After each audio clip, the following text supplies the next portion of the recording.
नमस्कार दोस्तों, मैं राकेश कुमार आर के क्लासेस खरगोपुर के इस शानदार शिक्षण प्लेटफॉर्म पर आपका हार्दिक स्वागत करता हूं। दोस्तों, इससे पहले हम लोग चैप्टर नंबर 1 को समाप्त कर चुके हैं। आज हम लोग चैप्टर नंबर 2 की शुरुआत करेंगे। हमारे चैप्टर नंबर 2 में है बहुपद। इससे पहले हम लोग संख्या पद्धति नंबर सिस्टम को पढ़ रहे थे। अब हम लोग नए चैप्टर को पढ़ेंगे जिसका नाम है बहुपद। बहुपद को हम लोग इंग्लिश में पॉलिनोमियल बोलते हैं। आज के इस वीडियो में हम लोग बहुपद के परिचय के बारे में पढ़ेंगे। हम लोग जानेंगे कि बहुपद क्या होता है, बहुपद की शुरुआत कहाँ से होती है, कैसे बहुपद बनता है। तो सबसे पहले हम लोग जानेंगे कि चर क्या होता है। चर को इंग्लिश में बोला जाता है वेरिएबल। वह राशियां जिनका मान गणितीय क्रिया में बदलता रहता है। इसकी परिभाषा के अनुसार चर वह राशियां होती हैं जिनका मान गणितीय क्रिया में, जब हम गणित में उसका उपयोग करते हैं तो वो मान बदलता रहता है। अब जैसे वो हो क्या सकता है, हम उसका उदाहरण लिखेंगे। जैसे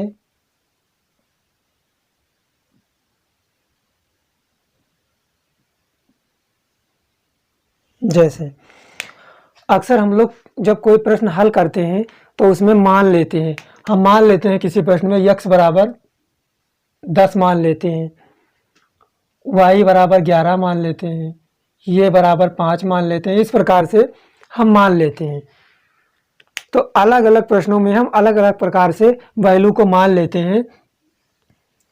तो वह राशियां हमारी हो जाती हैं चर। तो ये राशियां हो जाती हैं हमारी चर। ये राशियां हमारी चर हो जाती हैं। जैसे हम मानते हैं अक्सर x, y, z, a, b, c, ये सब राशियां हमारी चर हो जाती हैं, मतलब चर राशियां हो जाती हैं। हम अक्सर प्रश्न में मानते हैं x बराबर ऐसे करके हम मान लेते हैं 10, y बराबर कुछ करके मान लेते हैं, मान लीजिए हम 15 मान लिए। फिर यहाँ पर हम x बराबर 5 मान लिए। तो इस प्रकार से ये राशियां हमेशा बदलती रहती हैं। हम अपनी ज़रूरत के मुताबिक इनका मान रख देते हैं। और दूसरे नंबर पर आता है अचर। अचर को हम लोग बोलते हैं कांस्टेंट। अचर को इंग्लिश में कांस्टेंट बोलते हैं। वह राशियां जिनका मान गणितीय क्रिया में समान रहता है। अचर का मतलब होगा जो हमेशा समान रहेगा, जिसका मान कभी नहीं बदलेगा। हम इसका उदाहरण लेते हैं अचर का। जैसे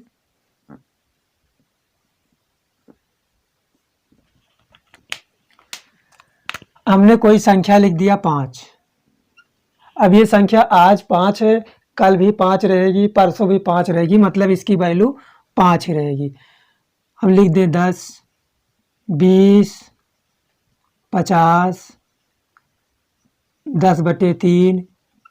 ये सब क्या हैं? ये सब अचर हैं, मतलब ये कांस्टेंट वैल्यू हैं, इनका मान कभी नहीं बदलेगा।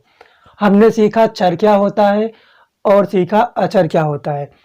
इसके बाद हम लोग सीखेंगे पद क्या होता है।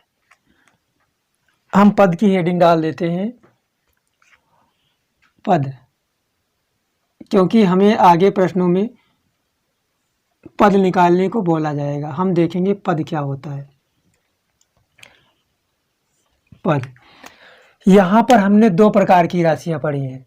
एक पढ़ी हमने चर और दूसरी पढ़ी अचर। हमने दो प्रकार की राशियां यहाँ पर पढ़ी हैं। एक पढ़ी है चर और दूसरी हमने पढ़ी है अचर।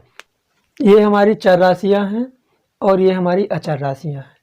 चर राशियों का मान बदलता रहता है, लेकिन अचर राशियों का मान कभी नहीं बदलेगा, उनका मान सदैव स्थिर रहेगा।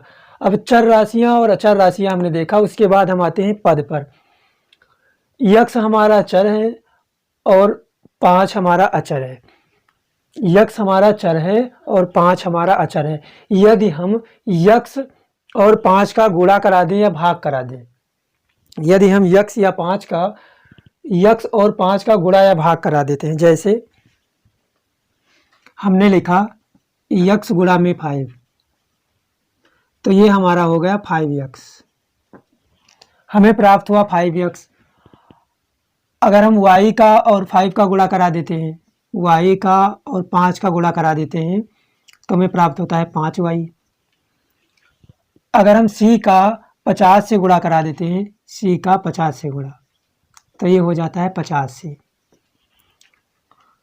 तो ये हमारा एक पद हुआ, ये हमारा एक पद हुआ, ये हमारा एक पद हुआ। इस प्रकार से हम कह सकते हैं कि जब हम चर और अचर राशियों का गुणा या भाग कराते हैं, हम एक एग्जाम्पल भाग का भी ले लेते हैं। मान लीजिए यहाँ पर लिखा है y और यहाँ पर लिखा है 20, तो ये हो जाएगा y/20। ये भी हमारा एक पद हो जाता है, ये भी हमारा एक पद हो जाता है, मतलब ये पद हो जाता है। जब हम चर और अचर राशियों का गुणा या भाग कराते हैं, ये हमारी चर राशि है और ये अचर राशि है। जब हम चर और अचर राशि का गुणा कराएं तो हमें एक पद प्राप्त होता है। अब पद के बाद हम लोग सीखेंगे बीजीय व्यंजक क्या होता है। तो हम बीजीय व्यंजक की हेडिंग डाल देते हैं। हम यहाँ पर लिख रहे हैं बीजीय व्यंजक, बीजीय व्यंजक।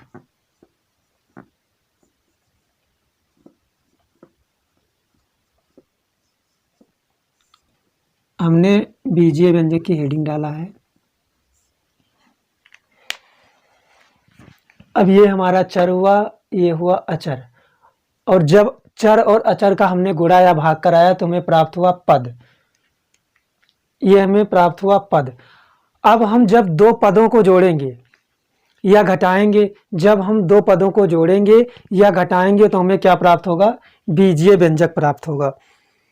जब हम दो पदों को, दो या दो से अधिक, मतलब दो से ज़्यादा हो सकता है, कम नहीं। एक का अगर एक रहेगा तो वो कहाँ जोड़ पाएंगे हम, इसीलिए दो या दो से अधिक। जब हम दो या दो से अधिक पदों को जोड़ेंगे तो मान लीजिए यहाँ पर एक पद हमें मिला था 5x, तो ये हो गया 5x, प्लस में ये है 5y, प्लस में ये 5y।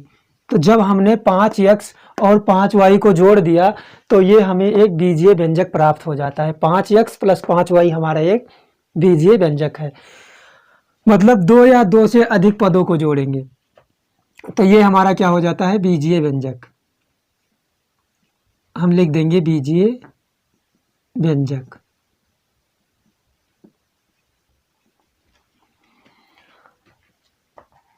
हम दो से अधिक पदों को जोड़ रहे हैं। अब यहाँ पर मान लीजिए हम लिख रहे हैं 4x plus 5y plus 6z। हमने ये क्या लिखा? हमने ये एक बीजीय व्यंजक को लिखा है जो कि पदों से मिलकर बना है। यहाँ से यहाँ तक एक पद हो गया, यहाँ से यहाँ तक एक पद हो गया और यहाँ से यहाँ तक एक पद हो गया। मतलब ये जो बीजीय व्यंजक बना है ये 3 पदों से मिलकर बना है। हमने सीखा चर, अचर, पद और बीजीय व्यंजक। अब हम लोग पदों की संख्या निकालना सीखेंगे। हम लोग सीखेंगे कि पदों की संख्या कैसे निकालें। आगे की प्रश्नावली में हमें पदों की संख्या निकालने से संबंधित प्रश्न दिए जाएंगे। तो उससे पहले हम लोग यहाँ पर इसके परिचय में कुछ उदाहरण को लेकर के पदों की संख्या निकालना सीख लेंगे। तो हम एग्जाम्पल लेते हैं।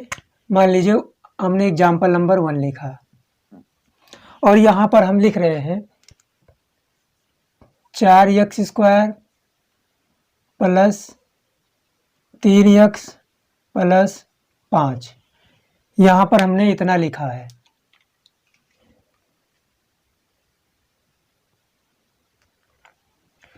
यहाँ पर हमने इतना लिखा है। अब हमसे अगर पूछा जाए कि इस बीजीय व्यंजक में पदों की संख्या कितनी होगी, तो बहुत ही सिंपल है, हम बताएंगे यहाँ से यहाँ तक एक पद हो गया, यहाँ से यहाँ तक एक पद और ये हमारा एक पद हो गया।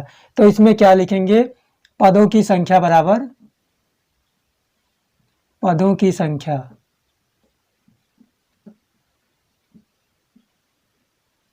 इसमें कितनी हो जाएगी? यहाँ से यहाँ तक 1 2 3, इसमें हो जाएगी पदों की संख्या 3। हम दूसरा एग्जाम्पल लेते हैं, एग्जाम्पल 2। हम लिख रहे हैं 8x³ plus 3x² plus 5x plus 7। अब हमें इसमें पूछा जाए कि बताओ 8x³ 3x² plus 5x plus 7 में पदों की संख्या कितनी होगी। तो यहाँ से यहाँ तक हमारा एक पद, ये एक पद हो गया और ये एक पद हो गया और ये एक पद। तो इसमें हम पदों की संख्या लिखेंगे 4। हम इसमें लिख देंगे पदों की संख्या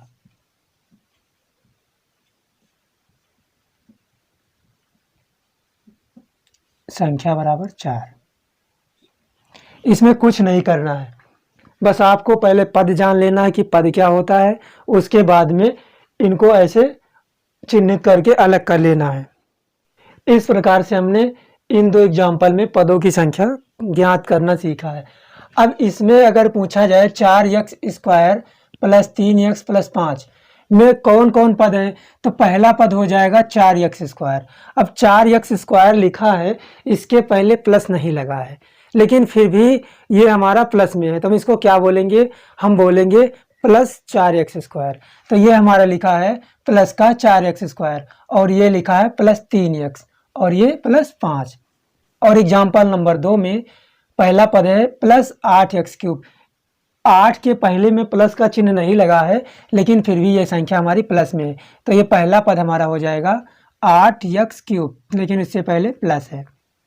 और दूसरा पद है प्लस 3x² और तीसरा पद है प्लस 5x और चौथा पद है प्लस 7। इस प्रकार से इसमें पदों की संख्या 4 हो जाती है।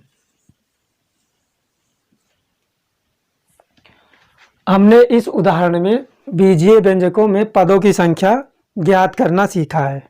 पदों की संख्या निकालना तो हमने सीख लिया है।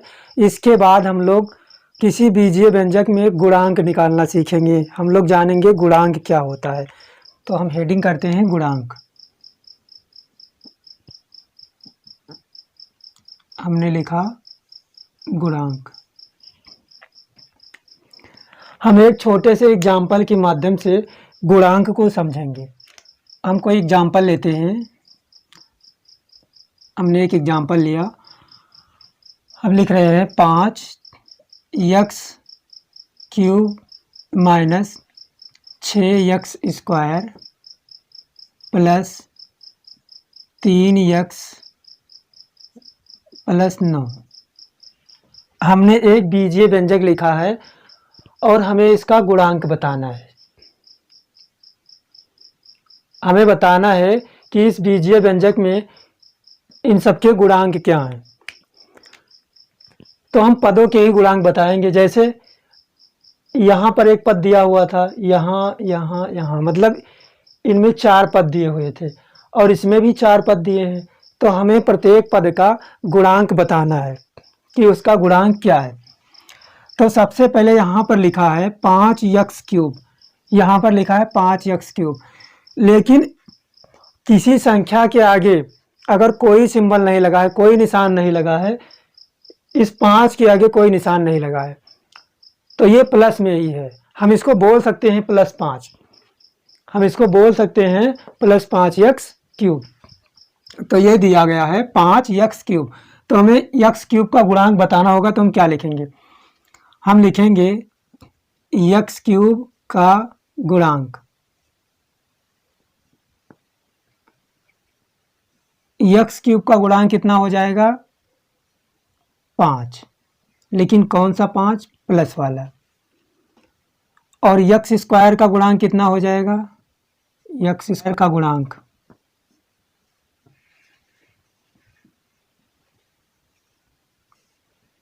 x² का गुणांक हो जाएगा -6। अब हम x का गुणांक निकालेंगे। यहाँ पर x का गुणांक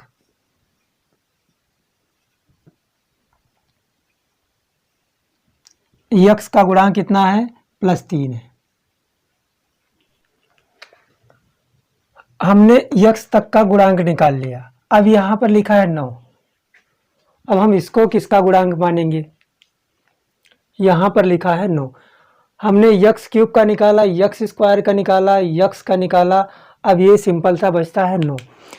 तो हमने सीखा है कोई भी संख्या होती है, चर हो या अचर हो, कोई भी संख्या हो अगर उसका घात क्या है, 0 है, कोई भी संख्या हो अगर उसका घात 0 होता है, उसका घात अगर 0 होता है तो उसका मान क्या हो जाता है, 1 हो जाता है। मान लीजिए लिखा है 2 की पावर 0, तो इसका मान 1 हो जाएगा।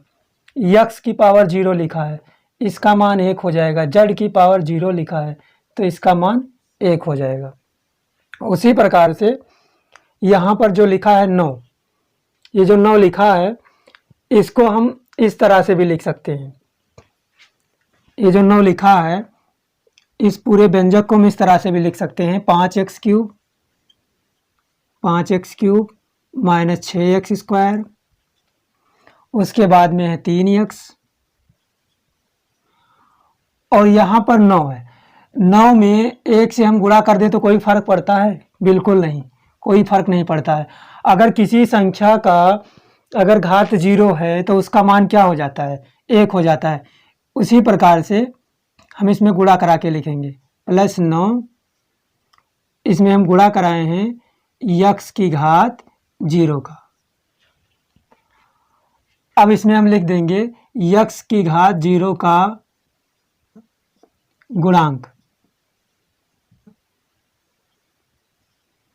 इसमें क्या है, प्लस का 9 है।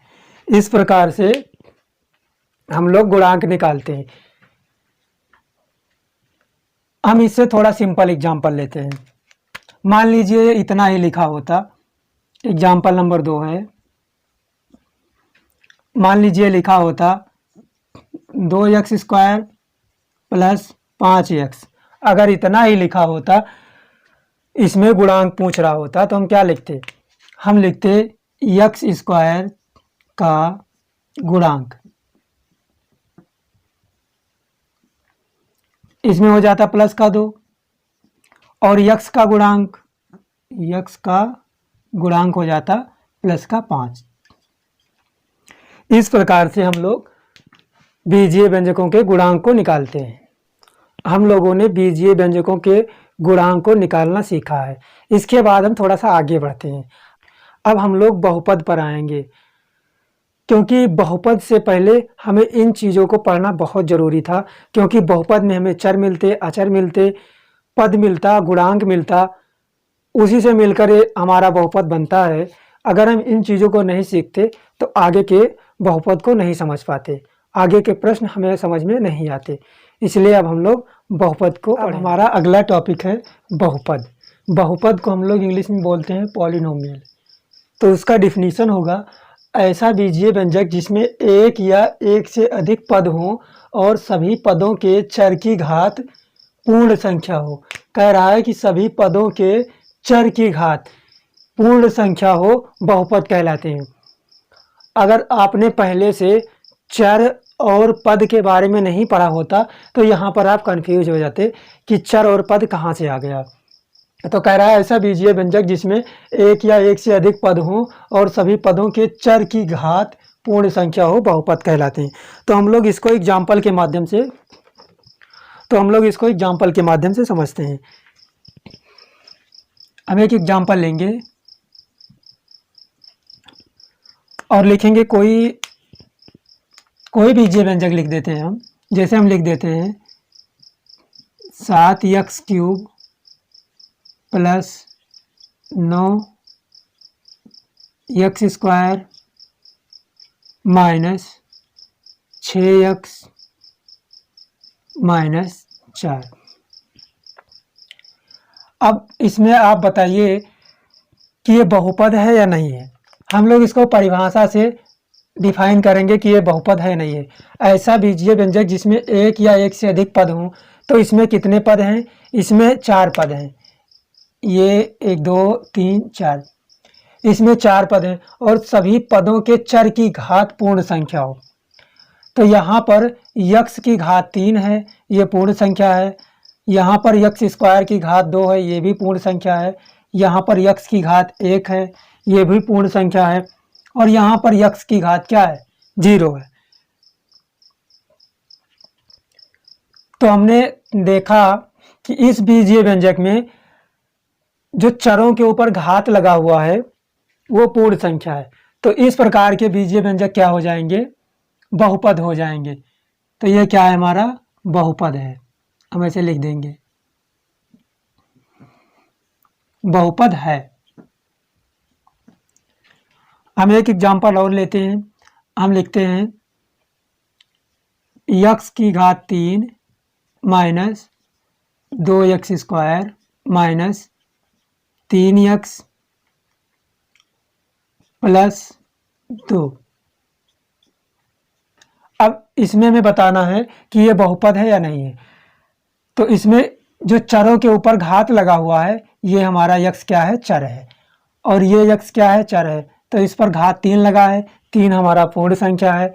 यहाँ पर x के ऊपर घात 2 लगा, ये भी पूर्ण संख्या है। यहाँ पर 1 लगा, ये भी पूर्ण संख्या है। तो हम लिख देंगे इसको बहुपद।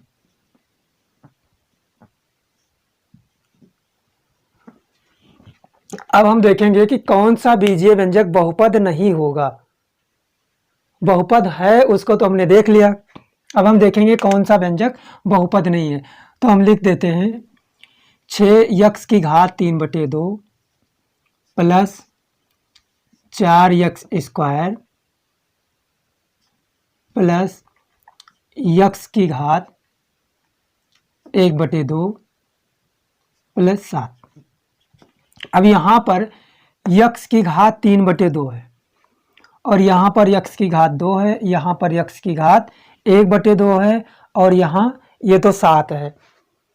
अब इसको बताइए कि ये बहुपद है कि नहीं है। अगर ये हमारे परिभाषा को सेटिस्फाई करता है तब तो ये बहुपद हो जाएगा। ऐसा बीजीय व्यंजक जिसमें एक या एक से अधिक पद हों, तो इसमें 4 पद हैं, 1 2 3 4। हमारा एक कंडीशन तो सेटिस्फाई कर रहा है, लेकिन दूसरा कंडीशन कह रहा है सभी पदों के चर की घात पूर्ण संख्या हो।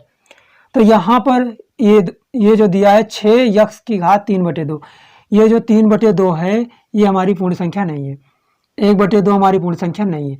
तो इस प्रकार से ये जो हमारा व्यंजक दिया हुआ है ये बहुपद नहीं है। हम लिख देंगे बहुपद नहीं है, क्योंकि ये उसके रूल और रेगुलेशन को फॉलो नहीं कर रहा है, इसलिए ये बहुपद नहीं है। इस प्रकार से हमने सीखा कि बहुपद क्या होता है।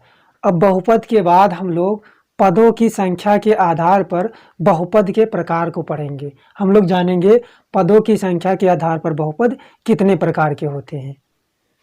इसके बाद हम लोग आते हैं बहुपद के प्रकार पर।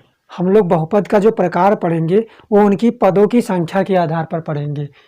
तो पदों की संख्या के आधार पर बहुपद 3 प्रकार के होते हैं। सबसे पहला होता है एक पदी बहुपद, जिसको मोनोमियल बहुपद बोलते हैं। सबसे पहले आता है एक पदी, जिसको मोनोमियल बोलते हैं। उसके बाद आता है द्विपद, बाइनोमियल बोलते हैं इसको। उसके बाद आता है त्रिपद, ट्रिनोमियल बोलते हैं इसको। अब हम लोग एक एक का एग्जाम्पल और उसका डिफिनीशन सीखेंगे। एक पदी बहुपद क्या होता है, मतलब तो हम लिखेंगे एक पद वाले बहुपद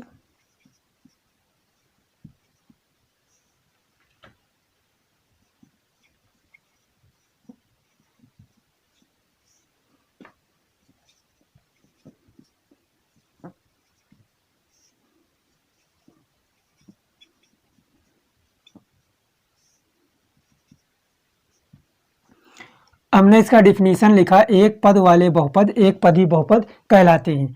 अब इसका हम एग्जाम्पल लिखेंगे कि एक पदी बहुपद होते कौन कौन से हैं। तो जैसे हमने लिखा 4x स्क्वायर, हमने लिखा प्लस का 4x स्क्वायर। अब इसमें एक ही पद है। हमने लिखा माइनस का 6x क्यूब, इसमें भी एक ही पद है। तो इस प्रकार के बहुपद एक पदी बहुपद कहलाते हैं। इसके बाद में हमारा दूसरा नंबर पर आता है द्विपद, बाइनोमियल बोलते हैं इसको इंग्लिश में बोलते हैं बाइनोमियल। अब हम इसका डिफिनीशन लिखेंगे, दो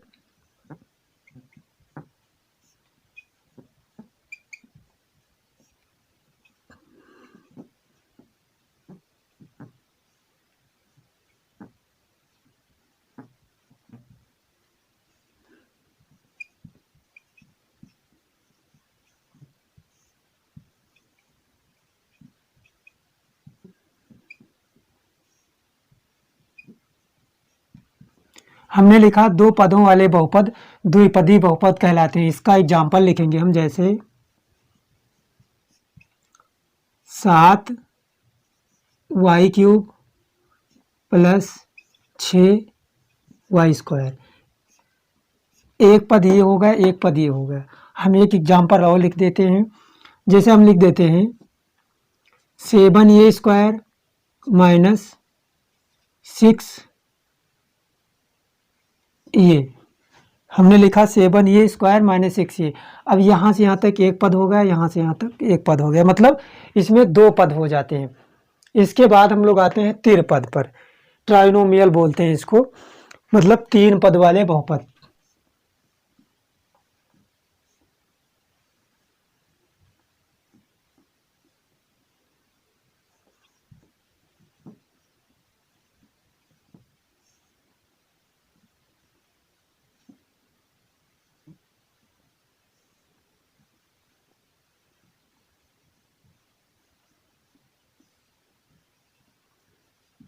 हमने लिखा तीन पद वाले बहुपद त्रिपद कहलाते हैं। अब इसका एग्जाम्पल हम लिखेंगे, जैसे जिन बहुपदों में तीन पद होंगे वह हमारे त्रिपद हो जाएंगे। जैसे हम लिख रहे हैं 5x³ - 6x² - 7x। यहाँ से यहाँ तक एक पद, ये दो पद, ये हो गया तीन पद। इसमें है तीन पद, तो ये हमारे हो गए त्रिपद। एक एग्जाम्पल हम और लेते हैं, हम लिखते हैं 4x² - 5x + 7। इसमें भी तीन पद हैं, तो ये हमारे हो जाते हैं त्रिपद। दोस्तों, हम आशा करते हैं कि आपको आज का ये सॉल्यूशन समझ में आया होगा। दोस्तों, अगर आपको हमारा वीडियो अच्छा लगता है तो वीडियो को लाइक करें, शेयर करें। अगर आप हमारे चैनल पर पहली बार विजिट कर रहे हैं तो चैनल को सब्सक्राइब कर लें। दोस्तों, इसके बाद हम आपसे मिलते हैं नेक्स्ट वीडियो में। तब तक के लिए आप सभी को हमारा प्यार भरा नमस्कार। जय हिंद।